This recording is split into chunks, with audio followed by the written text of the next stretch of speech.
kailangan niyang tulungan yung sarili niya. Wala ibang tutulong sa kanya, di ba? Opo. Sino tutulong sa'yo? Mama. Hindi, para gumaling ka, sinong tutulong sa'yo? Ako lang. Yun. Ha? Sapang ko. Sapang ko. May ano ka ngayon, may tutor. May tutor, masaya yun. May pati po ako dun. Doon. May ano siya, mayroong Ang piano galing. lesson. Ang galing po ate. Kitang-kita naman po natin mga kalingap yung improvements na rin na kada tanong mo sagot siya kaagad. Ibang-iba katulad ng dati. Attentive At ang ganda, gagraduate na sila sa pupapacheck up monthly. And sobrang pagod din yung para kala Ate Roda kasi every month isipin mo yun. Every month. Pila. Ayan. Minsan inaabot kami ng gabi kasi sobrang dami talaga. Tapos yung biyahe pa ate, di ba? Hindi, dito lang naman kami Santissima kasi nilipat kami. Nilipat kami dito sa Daet ni Doktora. Buti naman. Pero yung pila talaga, grabing haba dyan. Tiyaga talaga, tiyagaan. Tsatsagaan mo talaga. So buti na lang po dito si Ate Roda. Ate Roda Mix Vlogs na hindi pinapabayaan si Reyna. Reyna! Paano walang pasok? May tutor. Tutor, Reyna, tutor. May tutor. Kuha mo na dyan, Reyna. Kuha mo na dito, be. Kuha mo na. Mag-uusap pa kayo, mag-uusap. Nagmi-meeting pa tayo, may meeting. May meeting. Naiintindihan mo kung about saan itong meeting? About sa'yo. Sa health mo. Pag tinitingnan ko si Rina, naiiyak ako. Parang kasi hindi siya dadating sa ganyan. Ano? Oo, ano? Oo, talaga, totoo. Naiiyak. Grabe.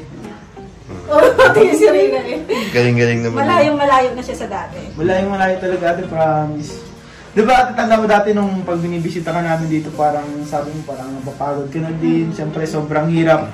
Kasi Nangangapa ako eh. Oo. Sipin niyo mga kalingap si Ate Roda, wala naman siyang iniisip na ganito dati pero bigla siya nagkaroon ng instant na anak. Na grabe. responsibilidad. Oo. Yan. Kasi ano to eh, talagang hindi siya, kunyari sa isang araw, ilang oras lang. Magkasama po talaga sila 24/7 everyday. And ayun, sipin niyo po hindi sila magkadugo pero tinuturing ni Ate Roda na talagang anak niya na si Reyna. Ano Ba Ate Roda yung mga yung hirap na na-experience mo sa pag-aalaga kay Reyna?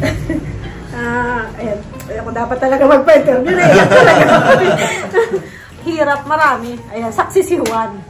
3 months. Ayan, sa loob ng 3 months kasama ko si Juan. Yung pagod, puyat, ayan, kasi nung first 3 months niyan is hindi talaga yan maayos ang tulog. May time na hanggang madaling araw nagtitrigger yan.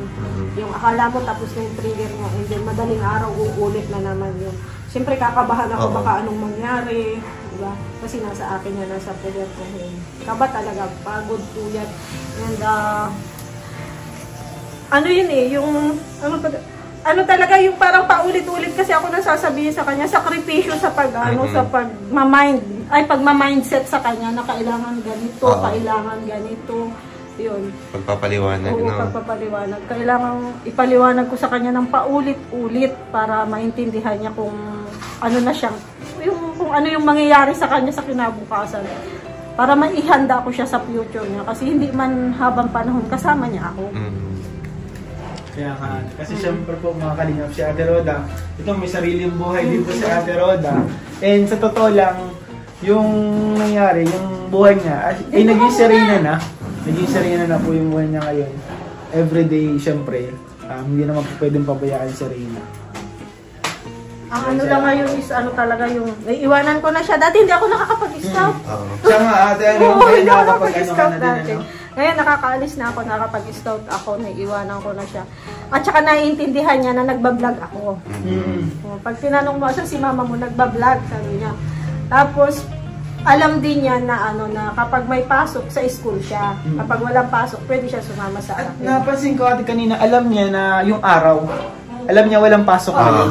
Dati kasi wala siyang alam yan eh. Yung awareness niya, ayan na. Hindi siya aware dati. Ngayon alam niya. Tingin ko ate habang tumatagal yung mas mag-i-improve yung niya eh. Yung sarili na yung awareness niya, magiging consistent and mas mag-improve pa sa mga sagot niya. Sagot pa. Grabe po mga kalingap. Dalawa si Ate Roda kasi Ayaw nga. si Ate Roda po talaga mga kalingap ang 24/7 na nag-alay. Guardian, siya na ang guardian. Malaking sakripisyo ngayon dito. Pero ano naman, worth it naman. Worth it naman. Siyempre, nandiyan naman kayo. Yan, nandiyan yung Kalingap, si Kuya Bal. Yan, sila Kalingap Rap. Nakasuporta naman sila, lalo na sa pambili ng gamot. Ayan, sobrang mahal talaga ng gamot niya. Saka Hindi biro, no? Saka worth it din yung pag nakikita mo Ate Roda yung improvements. No? Mhm. Worth it talaga. Napapaluha ka na lang na, ay, may nagawa pala tayo. Ano? Talaga, malaking ano talaga yun, malaking bagay. Ka na umiyak. Ka na umiyak. Uy! Ang... Ay!